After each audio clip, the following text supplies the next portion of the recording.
Just let me start this off by saying I have absolutely nothing against these lights. I think it's a great little light. This version is built better than any of the other versions. I'm actually very impressed with it. I'm impressed with the light output. I think for stills and some video, these things are great. I like the new diffuser. No issue with them.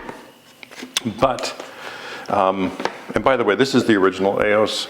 I think this is more powerful than this, which is impressive. This is the Neo, obviously. But I had to test this with a strobe because there's so many people pushing this as the strobe for on-camera flash. This is heavier than the camera I was using. It was the Nikon. This is actually heavier. It's ridiculous. So to put this on top of your camera, and then some say to use it in LED mode for weddings and so forth. And I don't care who you are, but this in a dark reception being shined in your eyes, it's not good, period. It's just not gonna work. So let's get that right out of the way.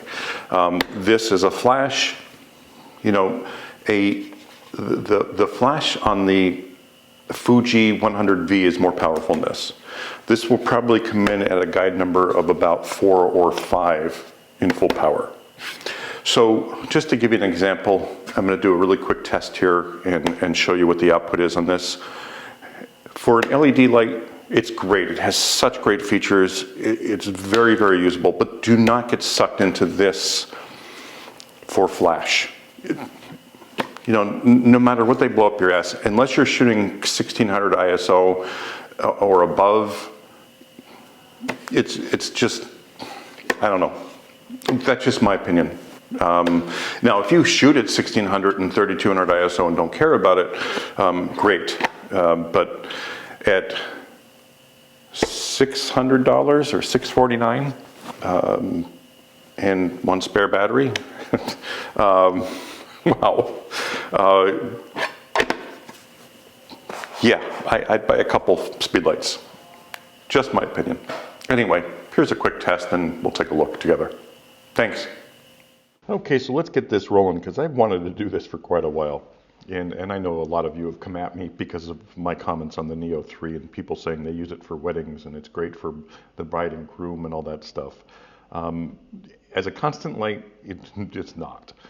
So this is my control image. This is, you know, window light coming in. I just wanted to give you an idea of what it's like without the flash, without the constant light. So we have the control image and where we're starting from.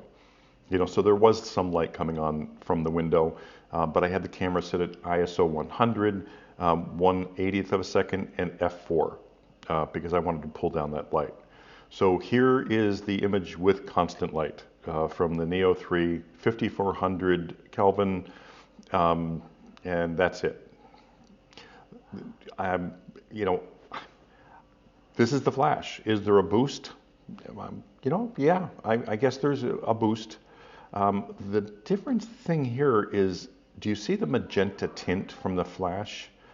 And I don't know where that's coming from because I double checked the Kelvin temperature. It was 5400 on that, and the constant and the flash, and it just kind of amazed me. So I did another constant another flash just to make sure, and I double checked the settings, and yeah, like the tint is there and it's an issue, and you really can't see it unless it's side by side, but when you pull it into Lightroom, you can see the tint. It's a magenta tint. So now I'm going to go to the on-camera flash, this little tiny thing that nobody will ever use. And I'm not suggesting you use it, but I want to see the power of this versus that. Now this is a $600 flash unit and LED, and yeah, I know it does a whole bunch of other things, but if you're pushing and pushing and pushing this as a flash unit for photographers, because it's so spectacular that you can get unlimited flashes, you better be able to back it up. Now, here we go. This is the on-camera flash at 1/64th power versus the Neo 3 at 1:1. Now this, you can definitely see the tint on the Neo because it's side by side with just a standard flash at 1/64th. So now I'm going to take it up to 1/32 power. I want to see where the the Neo 3 comes in versus that on-camera flash, if you will, because these on-camera ones are so low rated as far as power, and excuse me, I think we're pretty close here. 1/32 and 1:1 on the Neo seem like it's a match. So, that little tiny flash at 1/32 has the same flash power as the Neo 3. So, if you're looking at these YouTube channels that are showing you these, okay, here, 1/4 power and the Neo 3 at 1:1, it just blows it away. So, anyway, but if you're looking at these channels going, wow, this is amazing, I have to get this for flash because it's unlimited and I can shoot 20 frames per second with it. If the flash sucks, as far as power, and you have to be shooting it at ISO 3200 to get any use out of it, or let's be forgiving and say 1600 ISO, is it worth it to you? So now I took the diffuser off because I want to see, how much power that's eaten up. And I mean, the issue with this is you do get the multiple shadows. So, take a look at that. I hate that. But anyway, here it is without the diffuser. And, it does have more power. Obviously the diffuser is going to eat up some power.